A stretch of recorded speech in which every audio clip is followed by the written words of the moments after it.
Muy buenos días. Muchas gracias por continuar con nosotros en el estudio de la lección. Quiero recordarte que durante todo este trimestre estamos estudiando esta lección que es muy importante y lleva por título Lecciones sobre la vida de Jacob. Y durante esta semana que ya hemos avanzado, estamos estudiando este tema muy importante también, que es anhelando la bendición. Y estoy muy seguro que tú ya te sabes el texto de memoria, pero quiero repetirlo juntamente contigo. Así que acompáñame a leerlo en el libro de Génesis, capítulo 32. Y ahí vamos a leer el verso número 26, el cual nos dice así: y Jacob le respondió, no te dejaré si no me bendices. Muy bien, con este pensamiento quiero invitarte a que tengamos una oración. Aquí me voy a arrodillar, si te es posible a ti también, así hazlo. Oremos. Padre eterno que está en los cielos, santificado sea su nombre. Estamos muy agradecidos delante de su presencia por permitirnos la vida y la salud. Queremos pedir que su bendición nos acompañe. Pedimos que sus buenos ángeles nos puedan asistir en todo y que a través del estudio de su palabra podamos comprender su voluntad para el día de hoy. Guárdenos ahora en el nombre de Jesús. Amén. Muy bien, pues muy buenos días y vamos a ir a nuestro estudio para el día de hoy, que tenemos un apartado muy interesante, el cual lleva por título La misericordia del Todopoderoso. Y nuestra primera pregunta nos dice de esta manera: ¿por qué el poderoso ángel del pacto no prevaleció contra un simple hombre? Muy bien, recuerden, ¿por qué no le ganó? Vamos a decirlo así. Jacob pues es un mortal. Era un mortal, ¿no? Pero ¿por qué no pudo ganarle? Veamos lo que la palabra de Dios nos dice sobre este asunto. Acompáñame a leer este siguiente párrafo que se encuentra en el libro de Job, capítulo 23. Y ahí vamos a leer el verso número 6. Job, capítulo 23, verso número 6. ¿Se opondría él a mí con gran poder? No, antes me atendería. Muy bien. Entonces la Biblia nos habla que Dios no va a luchar con nosotros con gran poder, sino si nosotros tenemos una petición con Dios, alguna cosa para hablar con Dios, Dios no va a luchar contra nosotros, Dios nos va a atender, va a escuchar nuestra petición. Muy bien. Dios no viene al ser humano para destruirlo, viene para que podamos pues ponernos a cuenta y podamos nosotros pedir las cosas que necesitamos. Muy bien, pero aún hay más. Quiero que me acompañes a leer este siguiente párrafo en la palabra de Dios, el cual está en el libro de Lucas, capítulo 11.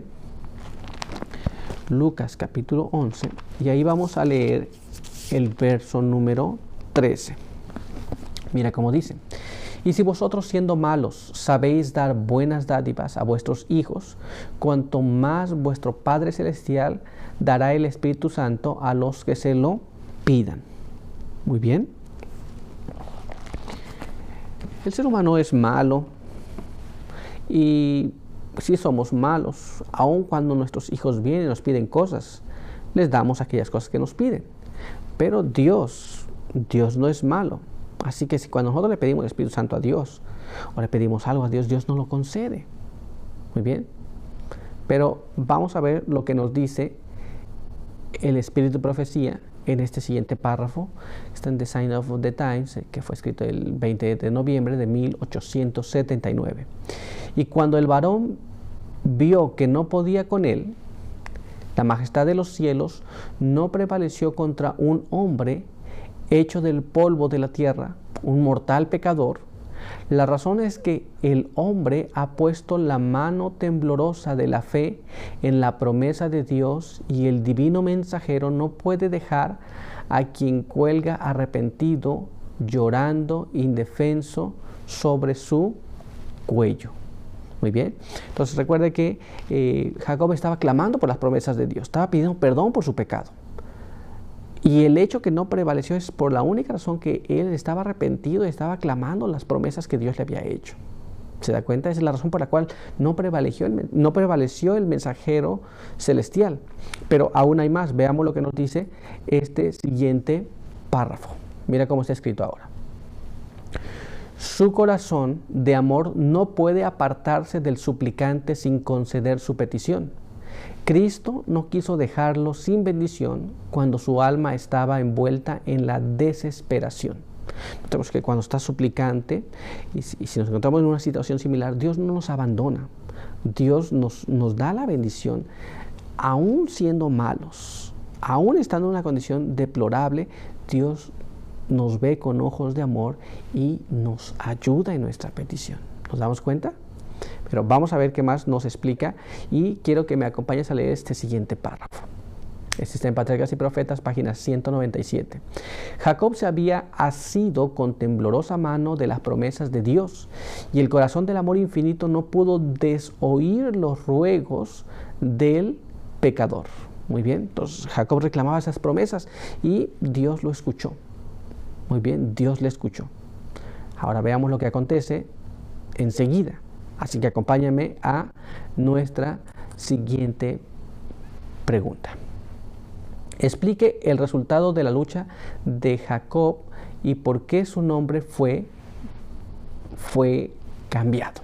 Muy bien, ¿cuál fue el resultado de la lucha y por qué se le cambió después su nombre? Veamos lo que la palabra de Dios nos habla sobre este asunto y leamos lo que está escrito en Génesis capítulo 32 y ahí vamos a leer el verso 27 hasta el verso número 32. Y el varón le preguntó, ¿cuál es tu nombre?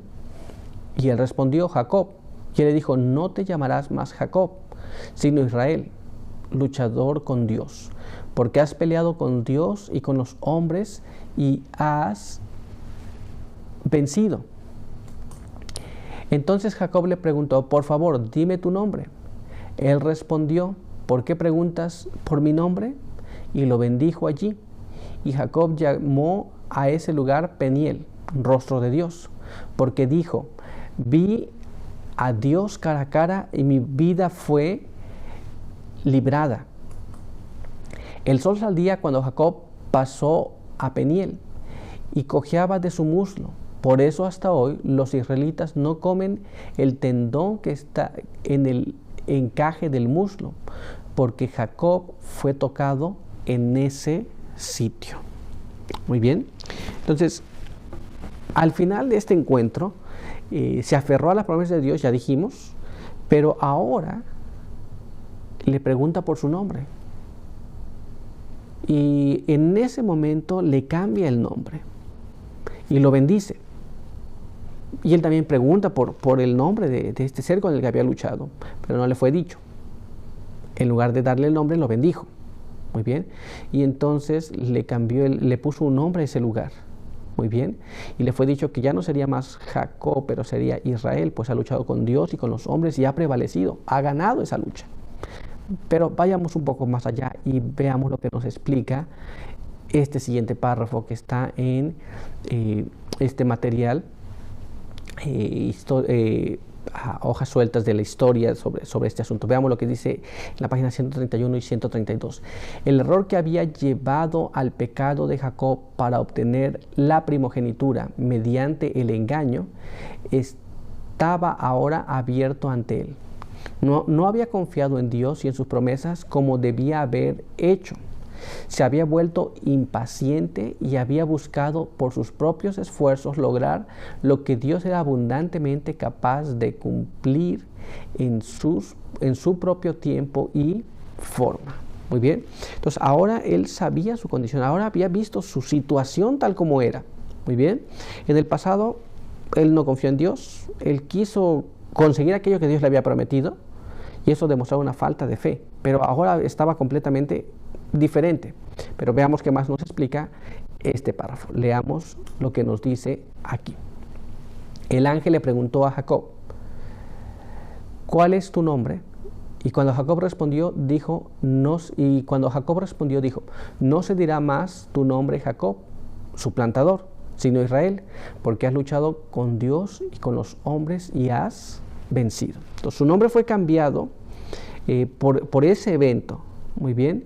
Antes sí, su nombre correspondía bien con su carácter, pero ahora había cambiado también en otro aspecto de su vida.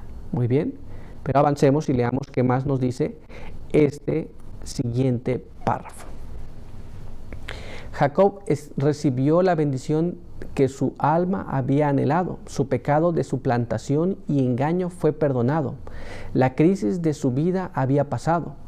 Dios muestra en su trato con Jacob que no sancionará el más mínimo mal en ninguno de sus hijos. Tampoco abandonará y dejará en la desesperación y la destrucción a los que son engañados, tentados y traicionados en el pecado. Muy bien. Por un lado Dios no puede pasar por alto el mal, pero también si nos arrepentimos no nos va a dejar abandonados a la desesperación. ¿Nos damos cuenta? Pero hay más todavía. Quiero que me acompañes a leer este siguiente párrafo. La duda, la perplejidad y el remordimiento habían amargado la vida de Jacob, pero ahora todo había cambiado. Y cuán dulce era el descanso y la paz en Dios, en la seguridad de su restaurado favor. Muy bien. Entonces, cuando nosotros tenemos esta situación como Jacob, no importa si obtenemos las cosas mejores o lo que nosotros deseamos, si no fue correcto, nos va a traer amargura, paz, tristeza. Esa será nuestra vida. Pero cuando Dios nos perdona y nos restaura, entonces tenemos la confianza del favor de Dios. ¿Te das cuenta? Así que esa es nuestra enseñanza y nuestra lección para el día de hoy. Hemos concluido nuestro estudio, pero vamos a continuar el día de mañana. Así que quiero invitarte a que tengamos una oración. Oremos. Padre eterno que está en los cielos, santificado sea su nombre. Queremos agradecer por permitirnos la vida y la salud. Queremos pedir que nos guarde, nos ayude para poder entender estas lecciones, poder aplicarlas a nuestra vida y confiar plenamente en Dios. Quede con nosotros, ayúdenos a reconocer nuestro mal y permita que podamos nosotros también, así como Jacob, obtener la victoria sobre el pecado y confiar plenamente en que Jesús puede restituirnos al favor de Dios. Guárdenos ahora, en el nombre de Jesús. Amén. Muy bien, pues quiero agradecerte por estar con nosotros. Recuerda que te vamos a esperar aquí el día de mañana. Por hoy, que Dios te bendiga.